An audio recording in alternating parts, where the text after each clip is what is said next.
Luke, any opinion on the massive abuse of terribly optimized Unreal Engine 5 games? Everyone seems to use it, but it struggles to hit stable FPS even on high-end gaming rigs. Yeah, I don't like it. I don't like it. And even now you're seeing stuff like this. Where is it? Yeah. PC Gamer, Avowed's best enjoyed if you ignore the frame rate. Maybe we should do this more often. And I just said, please don't normalize bad performance optimization. Please, just please. Can we not do this? Because basically the argument that's being made here, yeah, I know that makes me sound like a steaming hypocrite. But he says, I've been spending a good chunk of my time recently testing performance of new game releases. And he describes specifically the 1% stat. So the 1% low frame rate, the FPS that the game is faster than 99% of the time is just 34 FPS compared to high FPSs that are around 68. But this is the thing. He's playing on a 4070 and with high quality preset, no upscaling, he's hitting 1440p at 68 frames. And then it's dropping down to 34 frames, 1% out of 99, which means that you're getting a dip down to 34, which means you're dropping 30, 40 frames, you know, when it happens, which is a problem. I mean, that's not good. You shouldn't see that 1% number be so low. What you'd hope to see is a 1% number that's very close to the average, which means it's stable. Because like having something like I was going to do it with my hands, but I think this will be clearer. Having a frame rate that is up here but dips down and then continues, that is way worse in my opinion than having something that's lower but stable. I'd much rather have it be stable than have something that's a little bit higher but is falling apart and held together by duct tape to hit that target.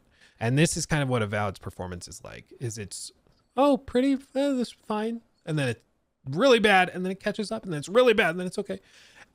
Really for Avowed, it's more like this because it's all over the place, but you get what I mean. Yeah, Unreal Engine does not glow with style. You're damn right it doesn't, at least with open world stuff. So I think that the only way that stuttering stuff and those issues get fixed is if people make it clear that they're not okay with it. It's why I mentioned it in my review, because I'm not okay with it. But immediately you see people making excuses for it and hand waving it away, saying, no, but it still feels good to play, so who cares? And I'm like, we should care, because the second you creak the door open, the second you open that up, the worse it's gonna get. Like, because you give them an inch, they'll take a mile. They sure will. That door is already open. That's why I'm saying we need to close it and not tolerate it. Banana, honestly, the only studio I trust with UE5 is the Coalition. They've been using Unreal since 2014. They've done a good job with it. Matrix Demo and Gears, both very impressive. I agree. Like, and it changes the scope and changes how you do things. You can't do an open world, like, for example, you could not build No Man's Sky in the Creation Engine, you know? Like, you're just not gonna do that. It's pretty clear. Starfield kind of proves it.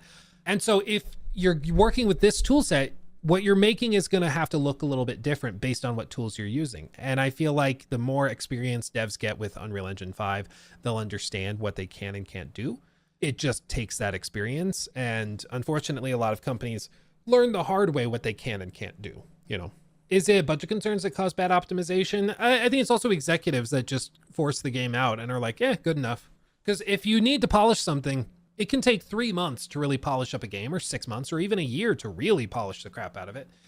And that represents tens of millions of dollars for some of these big studios. So why would they spend all that time and money if they could put it out now, rough around the edges, but good enough, and make all that money and save tens of millions of dollars?